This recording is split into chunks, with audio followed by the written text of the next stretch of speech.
Hello, this is test number 4 looking at math skills in chemistry, and there's a range of questions that come up. Now, if you are doing foundation, you need to pay attention to questions 1 and 4. If you're doing higher, obviously you need to look at all of them. Okay, so the first one is all about chromatography, and this comes up a lot because it's a really good one for math skills, and it is one of the required practicals in paper 2 for AQA chemistry. Right, so the diagram below shows a chromatogram from a chromatography experiment. Use the formula below to calculate the RF value of spot A. Make sure you identify the right spot. The distance from the origin to the spot of substance is measured to the middle of the spot. So, first of all, you need to actually get your ruler onto your piece of paper, and you need to actually measure to the centre of the spot, and you are doing it in millimetres. So where this is 1 centimetre, that is 10 millimetres. And then if I am measuring to the solvent front, I go to the top and I'll measure, and that is 32 millimetres. You can just move it up a little bit so it's in line. So that's 32 millimetres. So 10 divided by 32 is 0.3125. Now, the thing you always need to think about when you're calculating the RF value, it's always 0 point something. If you haven't got 0 point something, you've done the numbers the wrong way round. So make sure you put them the right way round. Okay, and that's for 2 marks.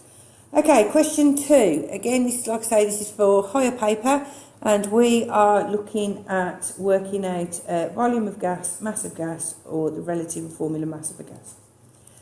A combustion reaction produced 144 decimeters cubed. Now, decimeters cubed are the equivalent of grams, so you don't need to do any conversion here of carbon dioxide. Use the following formula to calculate the mass of carbon dioxide produced. So again, I've put this into a triangle, mass at the top and the other 2 at the bottom.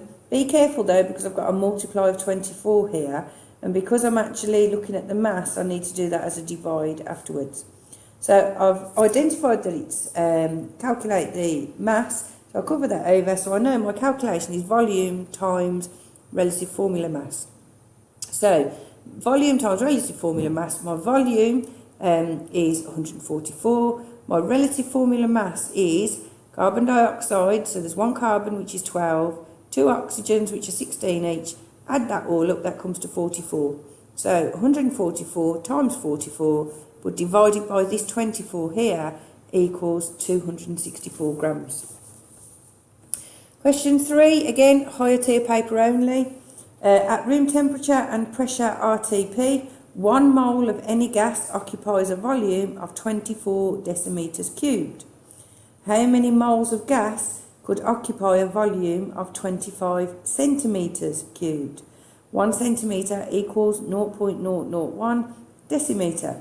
So first of all, I convert my 25 centimetres to decimetres by dividing it by 1,000. So it's 0.025 decimetres.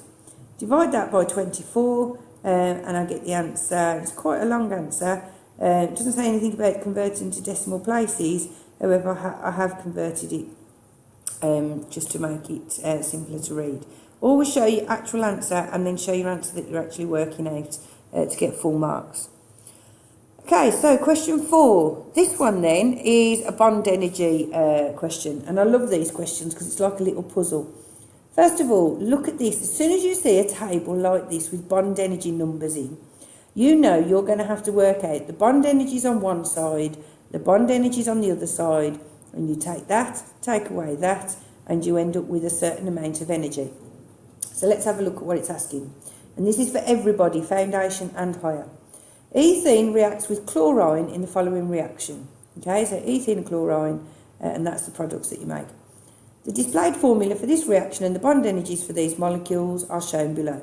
So this is showing me what these chemicals look like with their bonds. Now you don't need to worry about whether it's single bonds or double bonds or anything like that. All you need to do is just pay attention so that you make sure you choose the right one from the table. You don't want to choose that one if you need that one there. Okay, so let's have a look then. The way I like to do this is I like to lay it out so that I've got all the reactants on one side, and all the products on the other side, and then it's much easier to take that number, take it away from that number, and I end up with the answer. So the hardest thing is on this one is making sure you don't forget any of the bonds. So what I tend to do is I will use a pen, and when I've actually worked them out, when I've actually put them down on my list, I'll cross them off. So C to H, I reckon there's 4 bonds.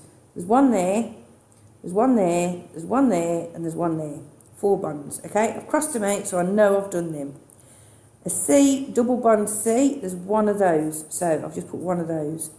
Cl to Cl, there's one of those, so I've done that. Right, have I done all of my bonds? Yep, all done. Okay, now all I need to do is put the numbers in.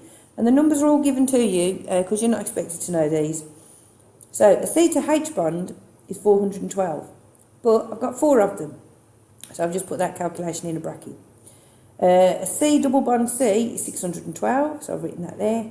Cl to Cl is this one, 240. Add them all up, the reactant side comes to 2,500. Now usually this is a 3-mark question. You get 1 mark for doing that. You get 1 mark for doing exactly the same on the other side.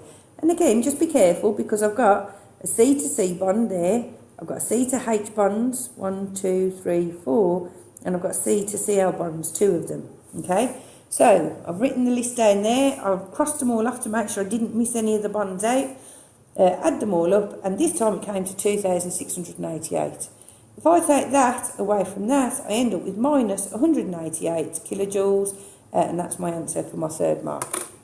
And I hope to see you on test number 5.